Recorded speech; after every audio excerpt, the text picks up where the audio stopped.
Hello, welcome to this edition of Larimer County Snapshot News. I'm Jory Kramer, and today I'm joined by my colleagues James Sims and Adam Eggleston. We're taking a look at some of the news items from around Larimer County.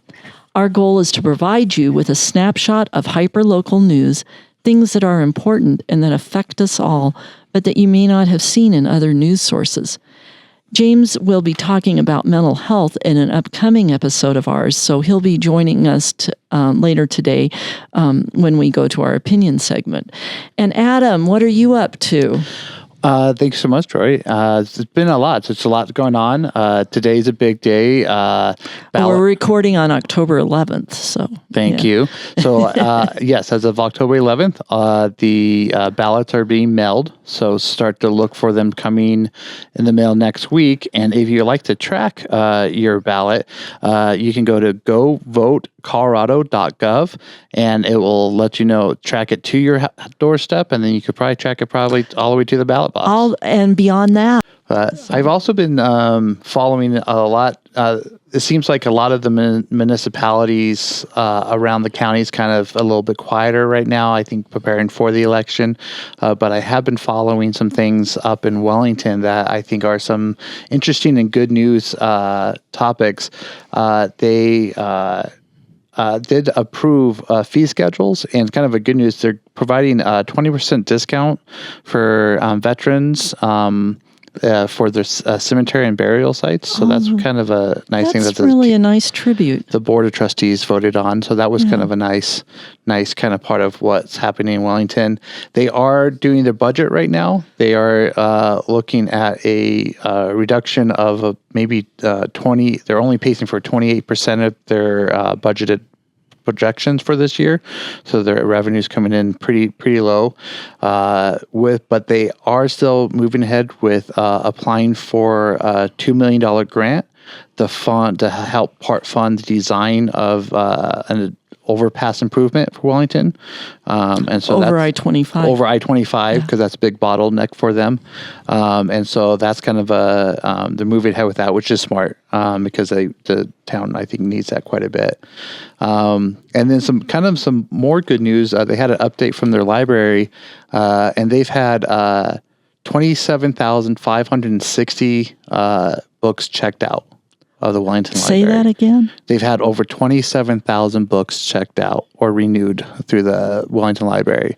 So that's great news to hear, as people are still engaging in reading and participating in literacy. And so that was also, I think, a good news option, or things that came out from the October 8th meeting in Wellington.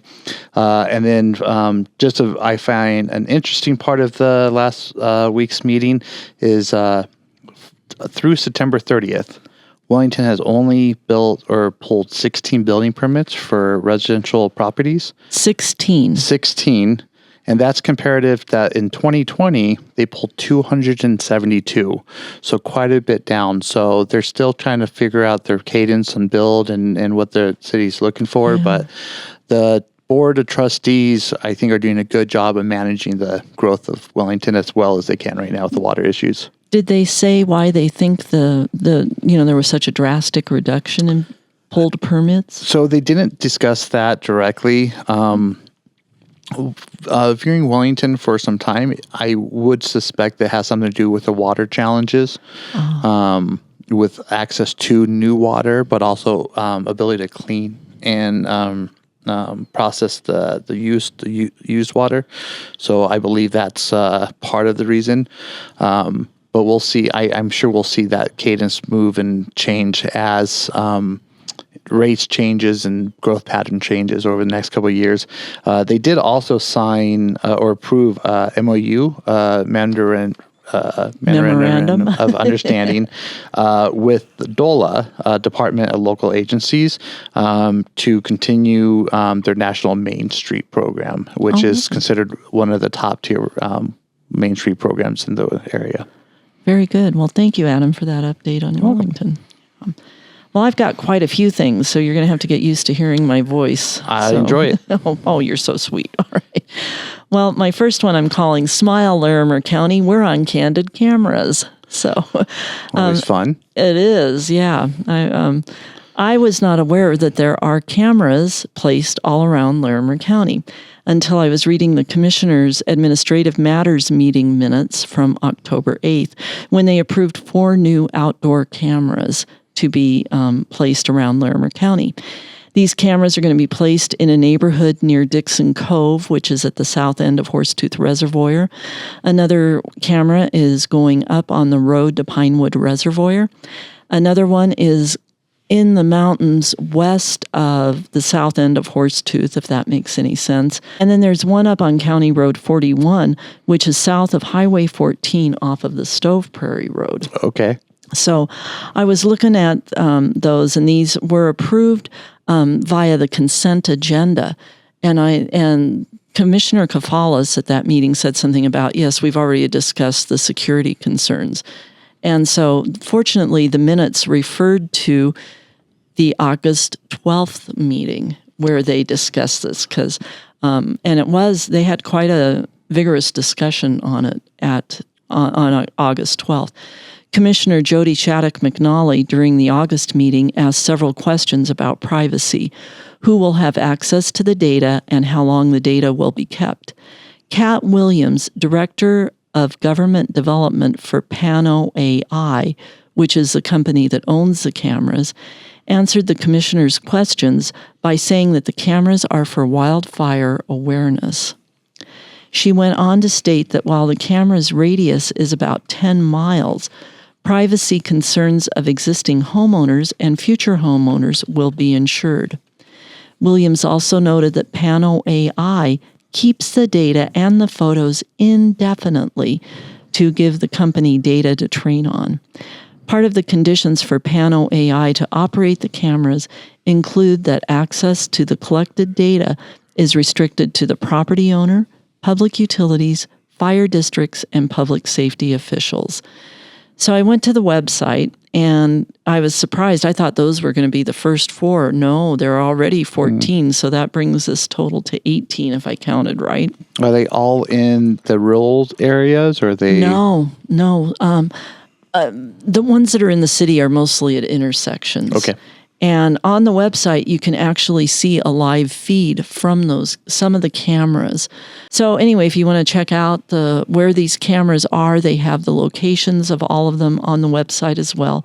That's at larimer.gov and on their roads tab. So good information. Yeah, I thought that was really interesting. And also at the October 8th meeting, the commissioners welcomed representatives from the Native American Cultural Center at CSU, and a proclamation was made regarding Native American Heritage Day. And unfortunately, I just checked, they had not had the recording up yet. But if you go to the commissioner's website at larimer.gov, you can watch recordings of those meetings. And I would really encourage everyone to listen to the October 8th meeting. The proclamation is read pretty close to the beginning of the meeting. It was so heartfelt and very inspiring and touching. It really moved me. And then after the consent agenda and minutes and all the business, then the commissioners had comments that they added about the proclamation, and it just, again, really touched my heart what they had to say. The women who came representing the Native American Student Center at CSU invited the commissioners and the community to the kickoff powwow for Native American Heritage Month, which is actually in November. But this annual, and I'm not sure how you say it, AISCS powwow is set for Friday, October 20th, and that powwow will be from 11 a.m. to 2 p.m. in the Laurie Student Center Plaza. And then there will be another powwow on Saturday, October 21st from 10 a.m. to 10 p.m. in the Laurie Student Center ballrooms. And at that one, there will be a grand entry at 1 p.m. and 7 p.m. So definitely worth going to check out and learning a little bit about this culture and seeing that the culture is still alive and vibrant. Building a strong community for everyone. Building a strong community for everyone. And by the way, AISCS stands for American Indian Science and Engineering Society. And that group is the one that's sponsoring these powwows. Excellent. Good to know. Yeah. And then I don't know if you remember, but last month I was trying to find out information about the Alexander Mountain Fire Fund that has been set up for the victims of the Alexander Mountain Fire. And Claire Bouchard, Director of Community Engagement and Communications for the Community Foundation Northern Colorado, actually called me back. And we had quite a lengthy conversation about how the foundation administrates these funds. And as of September 19th, $90,000 had been received by the Community Foundation, and that includes corporate and individual donors, as well as people who gave through Kyle Clark's Next Show, their Word of Thanksgiving campaign. And so that's quite a bit. However, none of the money that has been received has been dispersed yet. And she said, though, that this disbursement is going to happen, but it will take a long time, and it will happen over years. And the reason for that is that right now they're busy meeting people's immediate needs. And so they have the Red Cross, they have Serve 6.8, and other organizations, Lutheran Family Services, the Mormon Church, they're stepping up to meet those needs, those immediate needs. So these needs will be addressed, these funds will be used to address rebuilding for people who don't have insurance or who need fire mitigation or who need flood mitigation, those kind of things. So long-term, like filling the gap. Long-term fills the gaps when needed. That's awesome. And something very interesting that she said was that sometimes fire victims and probably flood victims are so traumatized by the event, they don't even know what they need. They can't come forward. And sometimes it takes years, up to 3 years she's seen for people to heal enough to say, yes, I want to rebuild. I need help to rebuild. And so they'll be there to help those folks. Long-term. And so I thought that was really good. Fascinating. Yeah, and the way the funds will be given out comes through case managers who will refer people to something called a long-term recovery group. Their applications will be reviewed by this long-term recovery group. And this group will include a variety of organizations, including the Lutheran Family Services, the Church of Latter-day Saints, Volunteers of America, and many others. There are several, so a broad spectrum of organizations from around the community. And Bouchard said that the recovery group is focused on supporting those most in need. And she says, quote, "We're hoping to do the best and highest good with the money." Unquote. Excellent. Claire is amazing. So she's just a fantastic human being. So I absolutely enjoy it anytime I get a chance to conversate with her. Well, and she was just so open and very, she took as much time as I needed to answer my questions. So it may be a while before these donations go out, but that is deliberate so that the funds will be put to where they are needed the most. And I just will add that I did reach out to Serve 6.8 and GoFundMe, who also have these funds set up, but neither one of them responded. But that's okay. I got Claire, so that was good. Now, there was a PSA sent out just today, I guess it was sent yesterday, October 11th, on pedestrian versus vehicle crashes. And this was a PSA that came from the Colorado State Patrol. And it was just a good reminder that if you are a pedestrian and you have a vehicle crash, doesn't matter whose fault it is, you're going to lose. So I mention this because the PSA mentioned that Larimer County, for not being, we do have a population of a high population, but we're not a super metro area like Denver, but we have a high rate of pedestrian and vehicle crashes. And they feel that is in part because we have a major university campus in Fort Collins, and we also have a lot of tourists.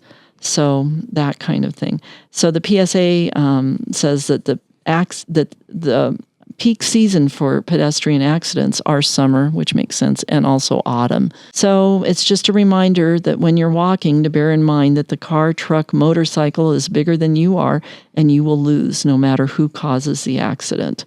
being involved in some of them through my day job. Why don't you tell us what your day job is? I'm my day job, I'm a victim witness specialist or victims advocate with the Larimer County Sheriff's Department. And so even if everyone does everything right and it's a simple accident of a vehicle versus a pedestrian, really everyone loses. Physically, the pedestrian's going to lose every single time. Every time. The emotional toll on the driver, even if they were doing everything correct, is also a heavy burden. It's a trauma that you carry with you. Yeah. And you may not ever overcome the mental anguish and emotional impact and weight of that. So it's good for everyone, pedestrians and drivers, to be more mindful, slow down, just make sure you're more aware. Good time to bear in mind that sometimes, kids and even college students aren't obeying the traffic laws. So be watching for them. Yes. So, well, I think that's all I had, Adam. Do you have anything else before we move into our opinion section?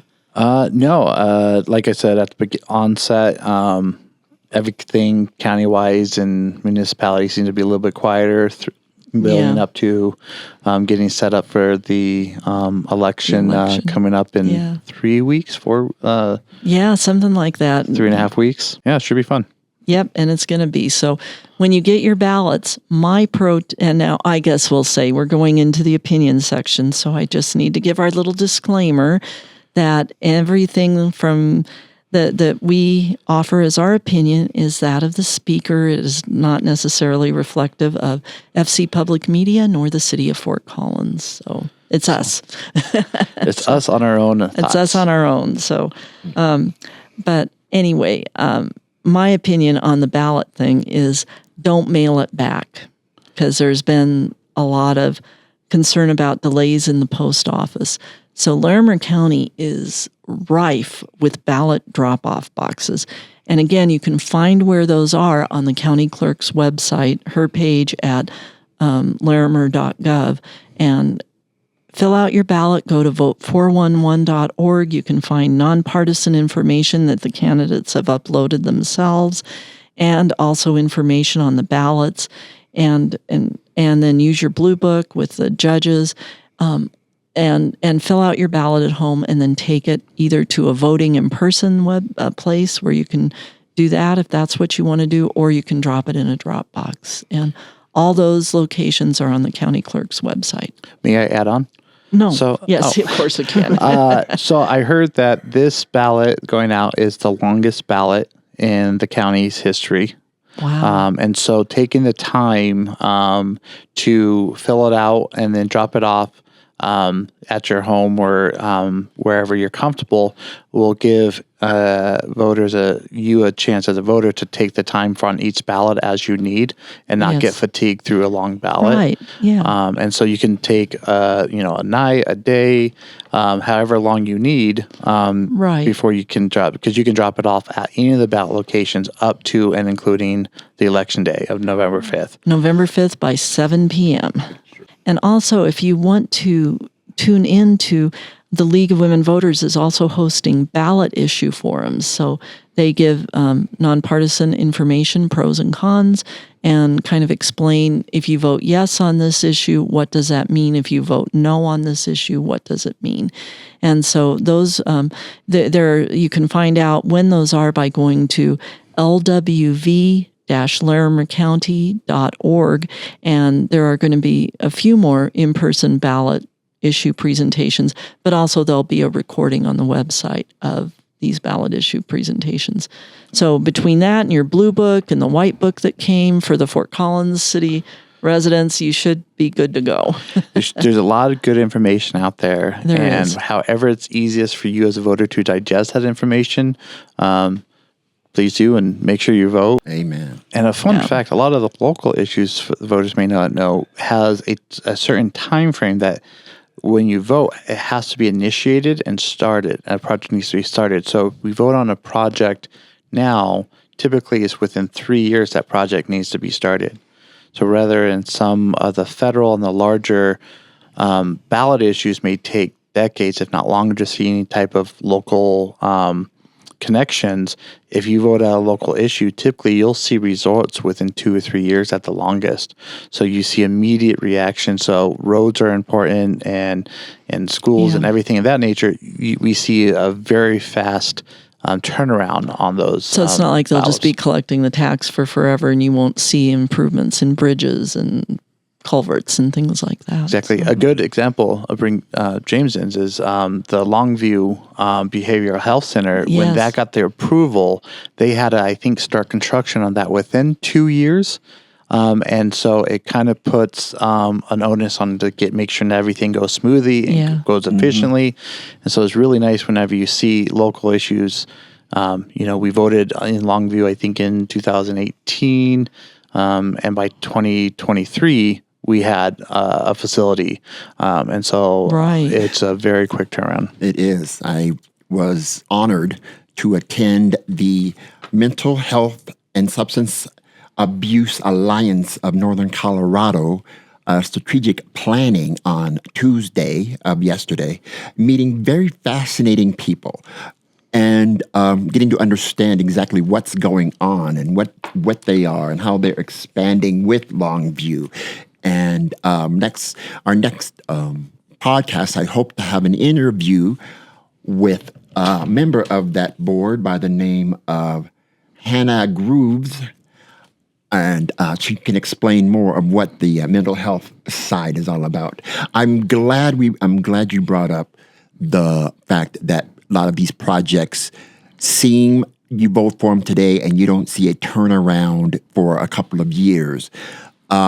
Certain things that we voted for back in 2020 and 2022 and 2024 are now becoming into fruition, like the expansion of I-25, the implementation of more cameras. Please, it goes back to my opinion, please vote, not just for the president, but for sheriff, judge, city council member, dog catcher, even commissioners, yes, because they're NDA. Yes. Well, thanks everyone for joining us. If you would like to let us know that you've been watching, or if you have an idea for a show, or if you have an opinion or a correction especially, please email us at lc.snapshotnews@gmail.com. So thanks for joining us today. I'm Jory Kramer. I'm James Sims. And I'm Adam Eggleston. And we'll see you next time. Bye for now.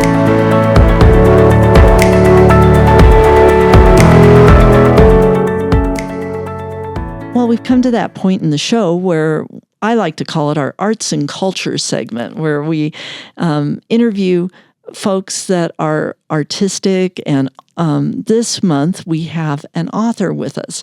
We have Sarah Reichert, who is author, lives here in Fort Collins, right? Yes. Oh, okay. Yep. Boy, you can tell I've done my research. No, that's all right. I've known Sarah for several months now. We are members of the Writing Heights organization, and Sarah is actually is the interim director of it and is going to take over being the director as of January 1st. So that's correct. I invited Sarah to come along on this episode and tell us about her books and her poetry, her novels, her life outside of writing, and then also to tell us a little bit about Writing Heights and what that is. So Sarah, welcome. Thank you so much. I'm so glad that you could join us today on Snapshot News. So, well, thank you, Jory. I thank you for inviting me. I'm just honored to be here. It's good to see you again. It's good to see you too. It's been too long. So Sarah, tell us a little bit about yourself. Okay. What?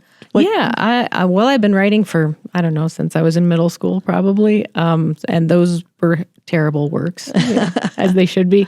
And then I didn't really pick it up again until my kids were both born and I was at home with them and I needed some intellectual stimulation. So I started writing again, and I write under my initials, so it's all of my books are under S.E. Reichert. But I'm trying to move away from that a little bit. I did that initially because my grandmother was still alive, and I was writing fairly spicy romance. Oh. So I didn't I didn't care what she thought of me, but I didn't want her to be mad at my mom because she'd blame my mom, of course, for that. So that's why I started writing under my initials. And then, I joined Northern Colorado Writers, which is what Writing Heights has come from. That's the same company. It's just been rebranded when they were small. And that's really what got me to commit to my writing and to help me feel supported in finishing my book. So I've got a paranormal romance series that is out, and it's gotten fairly good reviews, from my mom and stuff. Well, and I was surprised when I was looking over your stuff because I didn't realize. I knew your romance novels. I've been reading those, but I didn't know that you had the paranormal. Yeah, and it's a fun little series. It's I'll more have to like look for on it. the ghost side of things. What are they called? So it's called the Southton Harbor series, and it starts with Fixing Destiny, and it's about a woman who moves up to Maine after the death of her parents to kind of start over. And she's a contractor. She's kind of a tough girl, and she moves into a fixer-upper that she's gonna redo and begin again, and and have this lovely life. But there's a ghost that lives there. Oh, nice. So she has to kind of solve the mystery of his death. And what was the name of it again? It's called Fixing Destiny. Fixing Destiny. Yeah. So S.E. Reichert. So we'll go look for that. yeah. So. And then, I put out a couple poetry books, anthologies that I collected from local writers and writers across the globe. And they're lovely. I think they're still one of my favorite books just because they're good. I love poetry. Poetry is where I started. And you writing. are a wonderful poet. Oh, thank you. In my humble opinion. Oh, so well, I appreciate that. Yeah. I feel like I should always edit more than I do, but poetry is very visceral. So well, yeah, and I think I like that. yeah, That little messy. a little messy like life. So Yes, true. Yeah. And then I guess the end, not the end, hopefully not the end of my career.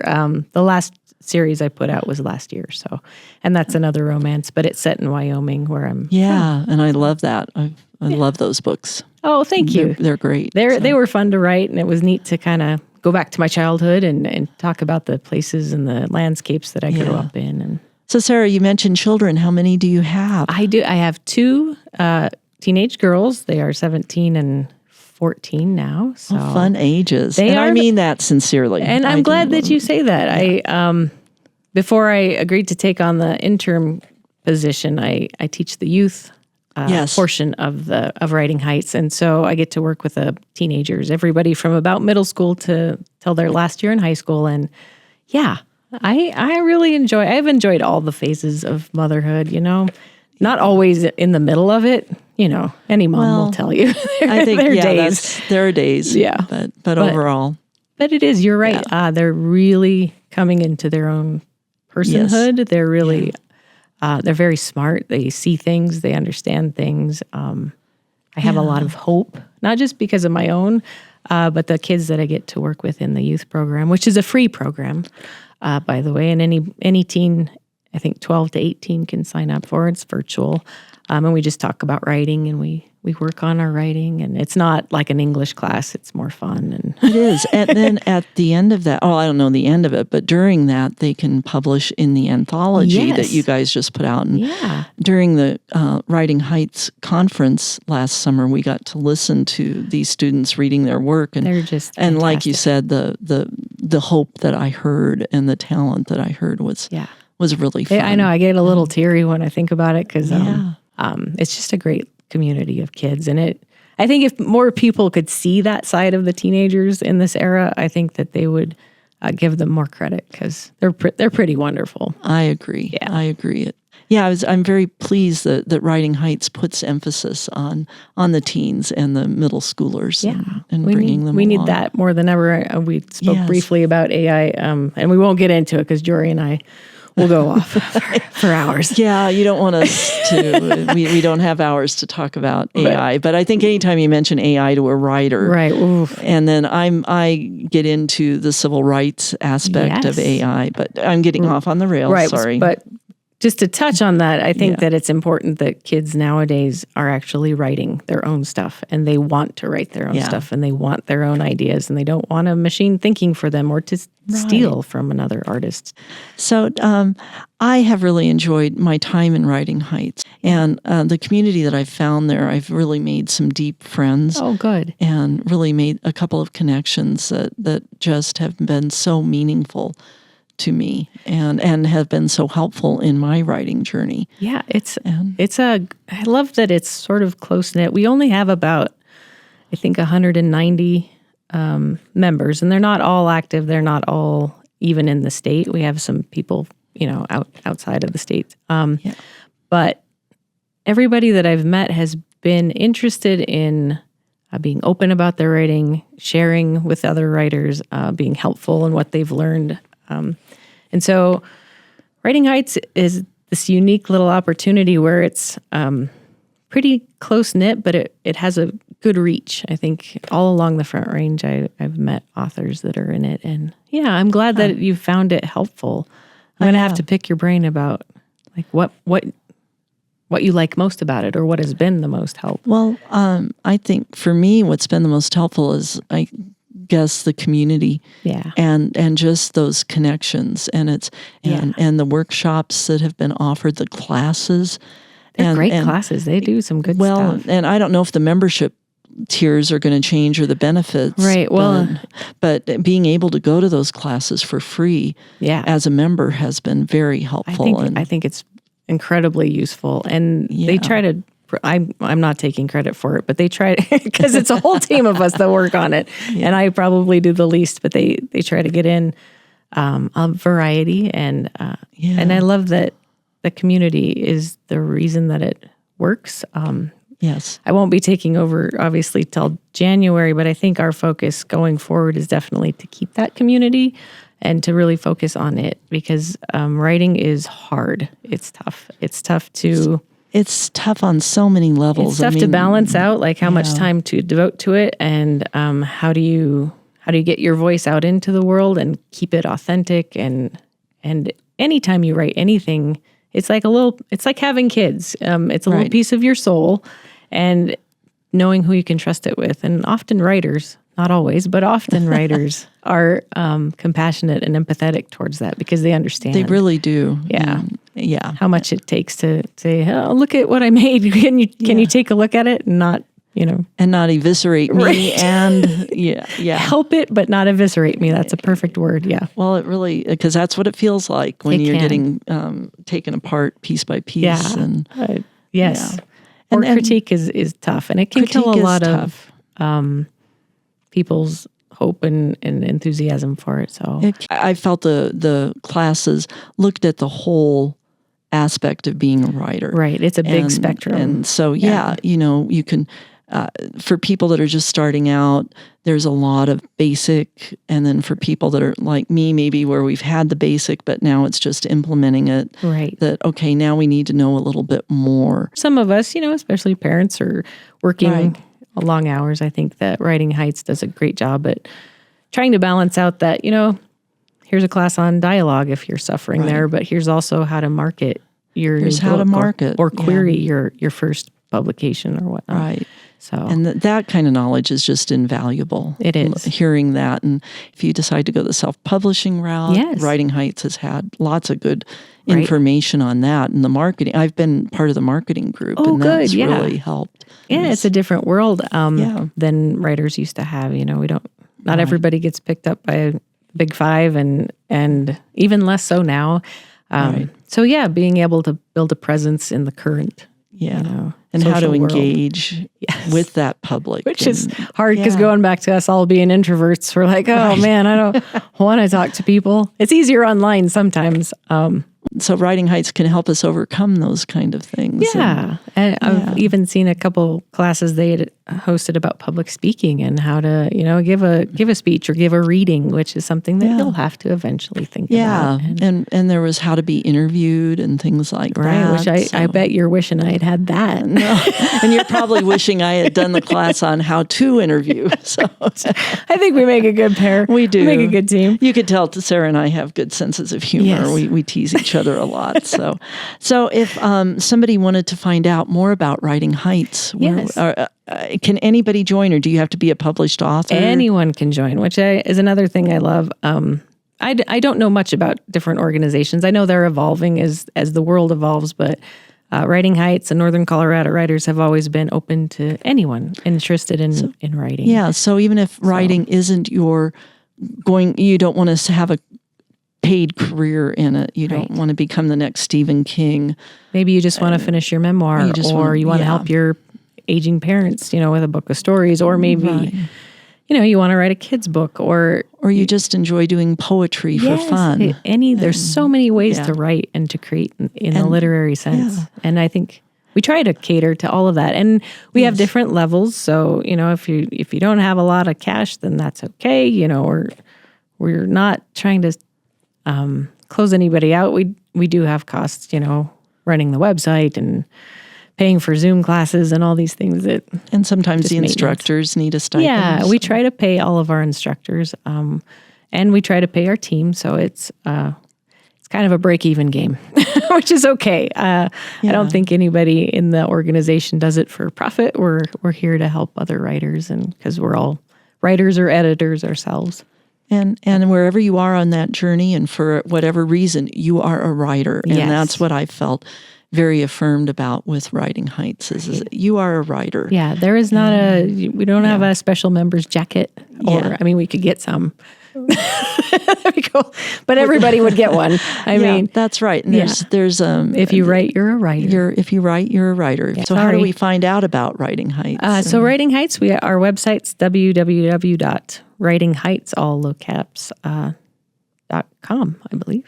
And there's plenty of information about memberships there. All of our members are welcome to our member events. So once a month we do a critique group. You can bring about 1,000 words, and we'll read it and we'll give each other feedback. It's kind of small. It had blossomed into a big group, and then, like everything, it ebbs and flows. So if we get enough people, we might break into genres, but otherwise I think everybody's been very supportive and positive in that. We have a marketing group that meets once a month, and we talk about, how to get your book out there, what are the best venues, what are the trends happening. We have a member roundtable, which is fun. You just kind of show up, and if you're having a problem with anything in your writing, whether it's the publishing side or the craft side, you can bring in a question, and everybody kind of weighs in, and there'll be two of us or one of us from the organization there to kind of moderate. What else? The youth meets every second Saturday. So tomorrow, I got a bunch of Halloween snacks to take in, and because teenagers love snacks, and that's usually something about craft and lots of free writing for them. What else do we do, Jory? Geez. Well, there's been the writers' retreats. You've got one coming up. We do, yeah. We're going to be trying. Conferences have sort of fallen off till we can, increase the money we have to spend on them, because it's pretty expensive to put on. But we are going to keep doing our retreats twice a year, and we do have one at the end of October. And it'll be about 12 people. And this is just, the fall retreat's just writing. So you come in, and God bless them, I'm cooking for them. I'm sorry.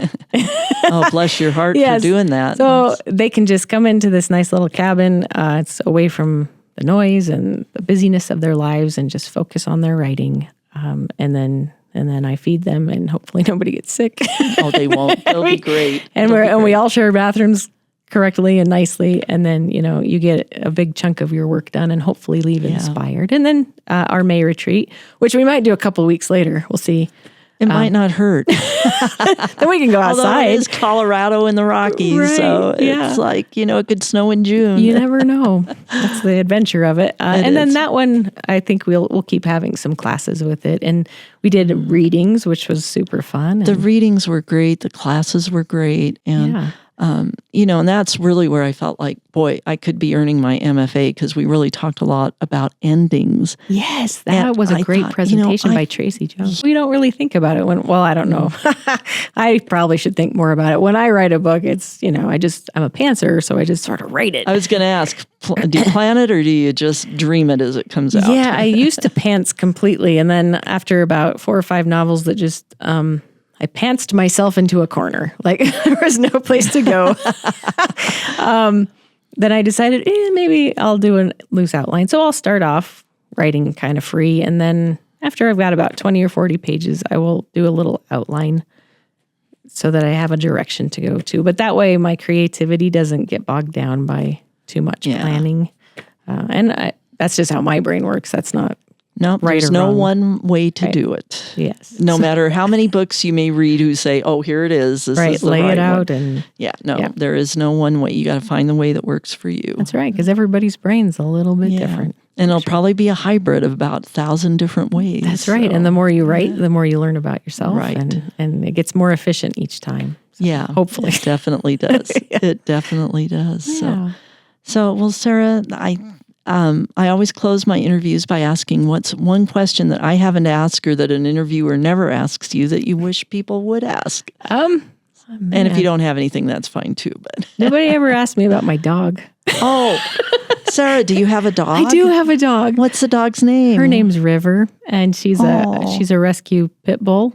Pit bull cattle dog mix, and she's just the sweetest, most spoiled cookie hound ever. So, what color is she? So she's white and brown spotted, and she's a cattle dog, and so she's got like a bunch of spots all over her belly, and she herds unusual. the cats. And do they like that? No, I bet not. How many cats do you have? I have 2 cats. Yeah, and they raised her from puppy, so. She has a lot of cat-like tendencies. She likes to lean on walls as she goes by, and she will bury her poop in the pea gravel outside like a cat. Fun. So I don't know. She needs to be in a book someday, I think. She's kind of like lazy. A great dog. Yeah, she's 95 pounds of love. Oh, I hope I get to meet her sometime. Yes, yeah. I'll have to bring her around. Well, thanks for asking about her. Yeah, well, thanks for letting me.